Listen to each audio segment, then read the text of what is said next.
उन्होंने मुश्किल से इतनी चीज इतना उन्होंने किया इसमें क्या नहीं इसमें चार प्रकार अपने मुँह को लिए और लोगों के साथ उन्होंने वो नहीं कि हमें क्या कहते हैं कि कहीं ये उस समय ऐसा होता था तो कोई पहाड़ से गिर जाए या अपने को कहीं मुक्ति प्राप्त करना है, पहाड़ से गिर जाओ, ये कर लो, वो कर लो, नदी में नहा लो, ये कर लो।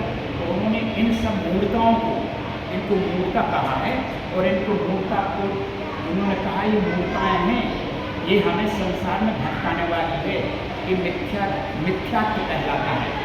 और एक बार आपको बताएं, कभी भी कोई व्यक्ति को सम्यक भले कम हो पाए पर मिथ्यात्व किंचित मात्र भी हमारे अंदर प्रवेश किया तो समझ लीजिए वो अनंत संसार में भटकाता है और हमें सच्चे धर्मता को प्राप्त नहीं होने देता, इतना बाधक बन जाता है। तो इसलिए हम जो संसार में जो कहते करें इसको मानने तो रत्नकरण शास्त्राचार पढ़ने से सबसे पहले हमें सच्चे धर्म का ज्ञान होता है और देवशास्त्र के प्रति जो श्रद्धान है कि वही है सब कुछ, उन्हीं के प्रति श्रद्धान से सब कुछ होता है। और बाकी की जितनी चीज़ें हैं, चाहे आप दुनिया में भटक जाओ, करते जाओ, दुनिया में चमत्कार हो रहे हैं और लोग चमत्कार को ही नमस्कार करने लगे, तो उसी नमस्कार नहीं करना है हमें। देखिए आप लोगों ने सुना होगा रेवती रानी नाम की कथा, इसी में आएगी जो जो जो सम्यक दर्शन के अंग हैं उनके अंतर्गत आती है रेवती रानी की कथा। आपको इसमें बताई जाएगी। एक रेवती रानी थी तो उसको इतना दृढ़ श्रद्धान था अपने धर्म पर, अपने भगवान पर, अपने तीर्थंकरों पर कि वो किसी तरह की सुनने को नहीं थी तैयार। एक बार किसी ने कह दिया कि देखो भगवान का समोसरण आया, जब सब लोग जा रहे हैं उनके दर्शन करने, समोसरण में दिव्य ध्वनि सुनने जा रहे हैं, तुम भी चलो। तो वो कहती है, देखो उसकी दृढ़ श्रद्धा देखो, कहना कि देखो 24 तीर्थंकर हो चुके हैं, भगवान महावीर हो चुके हैं, तो 25वां कोई तीर्थंकर है नहीं जो दिव्य ध्वनि सब कैसे हो सकती है और समोसरण कैसे लग सकता है, तो मैं तो कदाचित नहीं जाऊंगी। आप कितनी कहना वहाँ पे एक माया बन रही है, देखो सेना जा रही है, राजा जा रहे हैं, ये जा रहा है, वो जा रहा है, तो वहाँ पर है कहीं नहीं, ये हो ही नहीं सकता। मुझे अपने तीर्थंकरों पर, अपने देवशास्त्रों पर इतना श्रद्धान है कि हम कहीं भटक नहीं सकते हैं। 25वें तीर्थंकर है नहीं, 24 हो चुके हैं, तो ये कहाँ से किसी की दिव्य ध्वनि और ये कहाँ से कोई समोसरण लग गया। तो ये दृढ़ श्रद्धान है। हम लोगों को तो थोड़ा सा कोई चमत्कार बता देंगे, अरे यहाँ पे हो रहा है, वहाँ पे हो रहा है, तो उसी में अपन लोग पीछे पड़ जाते हैं कि चलो ये भी देख लो, ये देखो, अरे महिमा आ जाती है। समोसरण अब नहीं आ सकता उसी टाइम नहीं, तीर्थंकर बनने के बाद नहीं आता नहीं, तीर्थंकर के समय तक ही रहता। कुंडलपुर में आया था, ऐसा कहा जाता कुंडलपुर में आया था, वहाँ नहीं, नैनागर में आया, नैनागर में आया था, पार्श्वनाथ भगवान का नैनागर में, तो मतलब कई है 2900 साल पहले ही आया।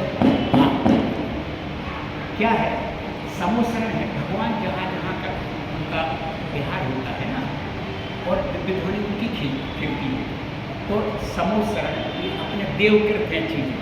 अब लोग सोचते हैं कि कितने कटघरे उसमें बनते हैं, देव बैठते हैं, मनुष्य बैठते हैं, मुनि बैठते हैं, आरिका बैठती, श्रावकी बैठते, सब तरह के लोग बैठते हैं और जानवर भी बैठते हैं, पशु भी बैठते हैं, इसी में अलग अलग वो बने रहते हैं। तो ये सब फिर क्या होता होगा, यानी समोसरण लगा, भगवान की दिव्य ध्वनि पूरी हुई, फिर क्या होता है, तो ये सब देवकृत हैं, वहीं देवकृत बन जाते हैं और फिर वहीं पे विसर्जन हो जाते हैं। फिर आगे जहाँ पर उनका विहार होता है वहाँ भी वो करते हैं ये समोसरण। यानी ये कोई कहे, जैसे मान लीजिए कि हमें कोई कह दे या अपने अगर दृढ़ श्रद्धानी नहीं है कोई कहे देखो उसके यहाँ पे भगवान की आंखों से आंसू आ रहे हैं, कहीं जल गिर रहा है, कहीं ये हो रहा है, तो ये सब क्या है, ये सब चमत्कार इस तरह की कुछ चीज़ें होती हैं। जैसे कभी कभी सुना होगा तो भगवान की जलधारा हो गई आता है, अरे देवता लोग हैं, सुनिए देवता लोग हैं, ठीक है, हो रहा है, देवता लोग हैं, वो लोग भी अभिषेक करने आते हैं, तो पहले दर्शन करने तो आते हैं, हमें दिखते नहीं हैं, तो वो एक अलग चीज़ है। पर ये जो एक दृढ़, जैसे आपको बताएं, बनारस आए थे समंत भद्राचार्य, ठीक है, और उनका दृढ़ श्रद्धा देखो, हमें तो कोई पीछे से कोई तलवार या कोई धमकी दे दे कि तुम्हें तो इसको नमन करना है दूसरे देव देवता को, तो हम हो सकता है नमन कर लेंगे, मगर उन्होंने क्या कह दिया कि हम उस पिंडी को नमन नहीं करेंगे। क्यों? क्यों नहीं करोगे? वो हमारा नमन स्वीकार नहीं कर सके। जो कितनी बड़ी अंतर की उनका श्रद्धा था, उनका सम्यक दर्शन कितना तेज था कि उनका नमस्कार चमत्कार बन गया, ठीक है ना।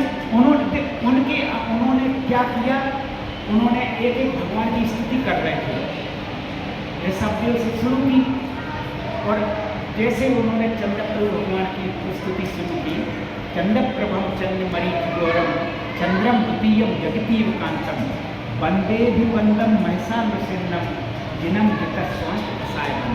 जैसे उन्होंने कहा और वैसे नमन किया, क्योंकि भाव से तो भगवान को विराजमान कर लिया उन्होंने, और जैसे नमस्कार किया और वो चमत्कार किया। आप सब जानते हैं, कहने की जरूरत नहीं, चंद्रप्रभु हाँ, चंद्रप्रभु भगवान प्रकट हो गए थे, चंद्रप्रभु कहेगा पार होगा तो मैं हाँ हाँ, ये इन्होंने प्रश्न किया है, देखो बहुत अच्छा प्रश्न इन्होंने किया है।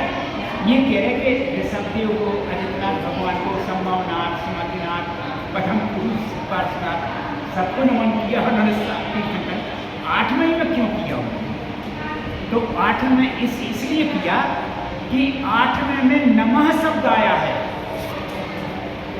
चंद्रप्रभम चंद्रमरीचिगोरम चंद्रम द्वितीयम जगतीय कांतम वंदे, इसके पहले वंदे शब्द नहीं आया, ध्यान रखना, केवल स्तुति गुणानुवाद आ रहा है। तो जैसे उन्होंने वंदे करके वो नमन सिर झुकाया, चमत्कार किया, तो तभी 8वें में हो गया, इसलिए 8वें चंद्रप्रभु भगवान के समय में हुआ, क्योंकि उसके पहले उन्होंने गुणानुवाद तो कर रहे हैं पर नमन नहीं कर रहे। जैसे अब हम लोग आते हैं भगवान की, पहले अपनी विनती पढ़ते हैं, स्तुति करते हैं, आती साथ दर्शन तो कर लेती है, मगर फिर जाके जैसे वो आता तो अपन कहते पर नमा से नहीं वर्तमान है, तो नमा में निकली तो नमा अपने सिर जुड़ जाता ही नहीं।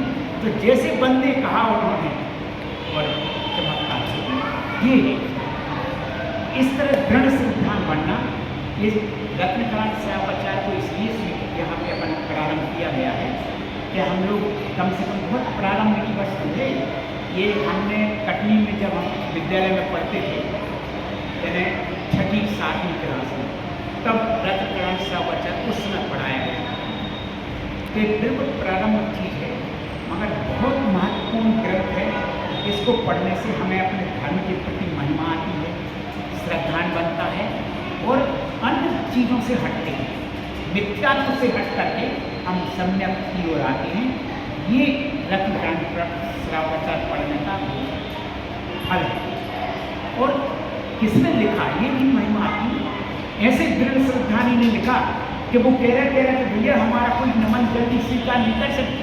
यानी वो कई लोग कहने लगते हैं, कई बड़े विद्वान कहते थे कि अपना सिर जो है ना, ये नारियल नहीं है कि जहाँ चाहे पटक दिया, जहाँ चाहे झुका दिया, ऐसा नहीं है।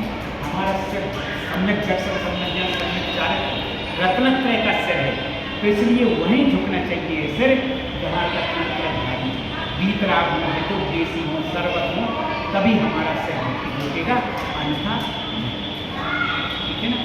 इस तरह से आज बात समझ में हो गया है। इसी बात करके आप लोग आगे थोड़ा सा इसको